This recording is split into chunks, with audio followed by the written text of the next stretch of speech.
हिंदी साहित्यिक मासिक पत्रिका श्रेयस्कर के तत्वाधान में ग्रंथ आकाशवाणी पर चर्चा विधिवत संपन्न हुई।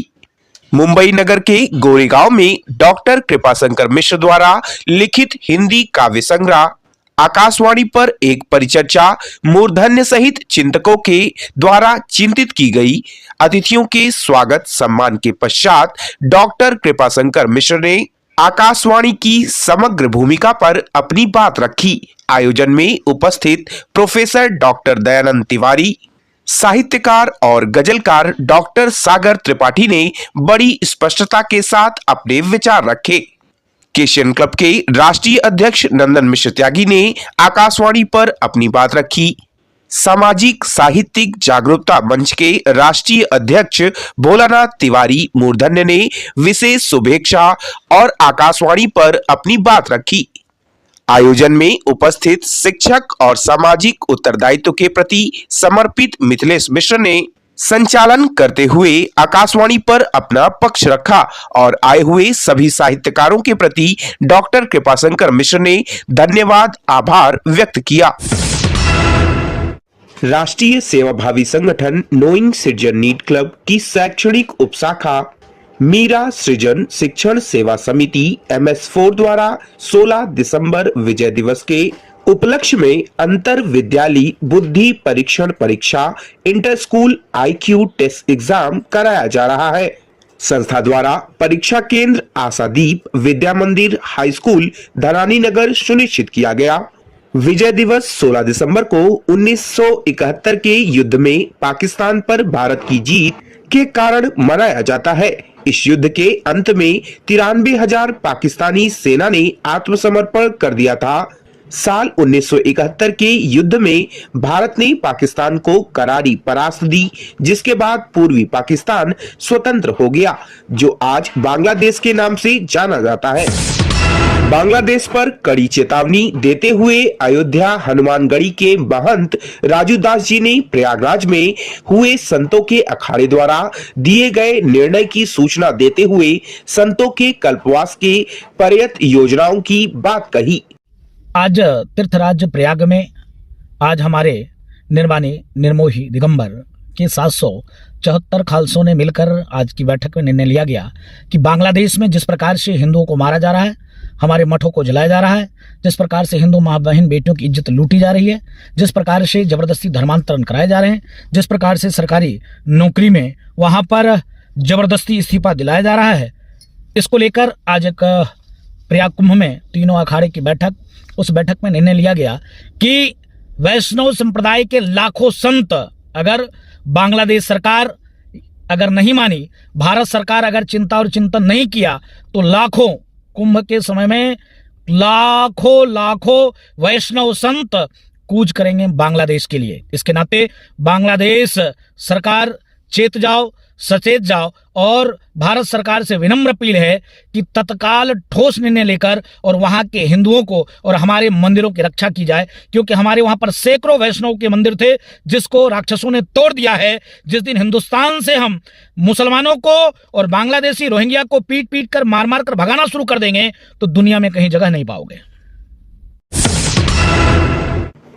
CGPCS 2023 का इस दिन से इंटरव्यू शुरू, 242 पदों पर होगी भर्तियां। CGPCS इंटरव्यू डेट छत्तीसगढ़ लोक सेवा आयोग CGPCS 2023 मेंस परीक्षा के सफल अभ्यर्थियों का इंटरव्यू 18 नवंबर से शुरू हो रहा है। इसके लिए 703 अभ्यर्थियों को इंटरव्यू के लिए बुलाया गया है। जो भी उम्मीदवार इंटरव्यू के लिए उपस्थित होने वाले हैं, उनके नामों की लिस्ट आधिकारिक वेबसाइट पर जारी कर दी गई है। SSC GD result 2024, SSC constable GD का कट ऑफ 159 के पार। SSC कांस्टेबल GD भर्ती 2024 के रिजल्ट के साथ कट ऑफ और मेरिट भी जारी कर दी गई। एसएसएफ और सीपीएफ व असम राइफल्स के 39,375 पुरुषों और 4,891 महिलाओं का सिलेक्शन हुआ एवं 845 अभ्यर्थियों का रिजल्ट अभी रोका गया है। UPPCS RO ARO exam date. Uttar Pradesh Lok Seva आयोग यूपीपीसीएस ने समीक्षा अधिकारी आरओ और सहायक समीक्षा अधिकारी एआरओ प्री परीक्षा 2023 को लेकर अहम कदम उठाया। परीक्षार्थियों के विरोध और आंदोलन को देखते हुए परीक्षा को स्थगित कर दिया गया। अब आयोग ने परीक्षा से जुड़े मुद्दों की जांच और समाधान के लिए एक विशेष समिति का गठन किया है। इंडियन मिलिट्री एकेडमी आईएमए ने शनिवार को पतझड़ सेशन की पासिंग आउट परेड संपन्न कराई। बेहद साधारण परिवार से आने वाले लेकिन देश सेवा, जोश और जज्बे से भरे कई युवाओं के सपने साकार होते दिखे। इनमें से ही एक उत्तराखंड के रानीखेत से रहने वाले दीपक सिंह बिष्ट है। वह 12वें प्रयास में सीडीएस पास करने वाले आर्मी ऑफिसर बने। सेना में लेफ्टिनेंट बनने वाले दीपक सिंह बिष्ट मूलतः अल्मोड़ा जिले के बगवाली पोखर रानीखेत के रहने वाले हैं। उनके पिता दिल्ली में एक ढाबा चलाते हैं।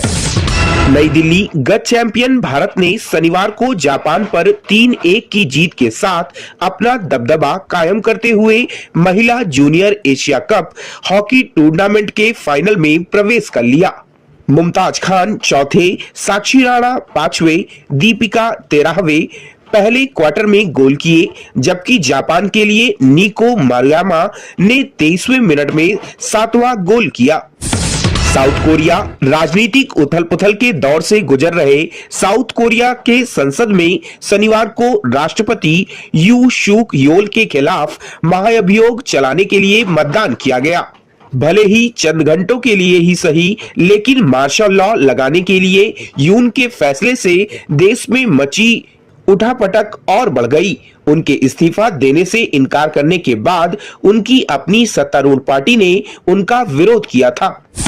Indo Swiss trade relation. Switzerland ने भारत का मौजूदा मोस्ट फेवर्ड नेशन MFN का दर्जा खत्म कर दिया। स्विट्जरलैंड ने यह कदम भारत के सुप्रीम कोर्ट के एक फैसले के बाद उठाया।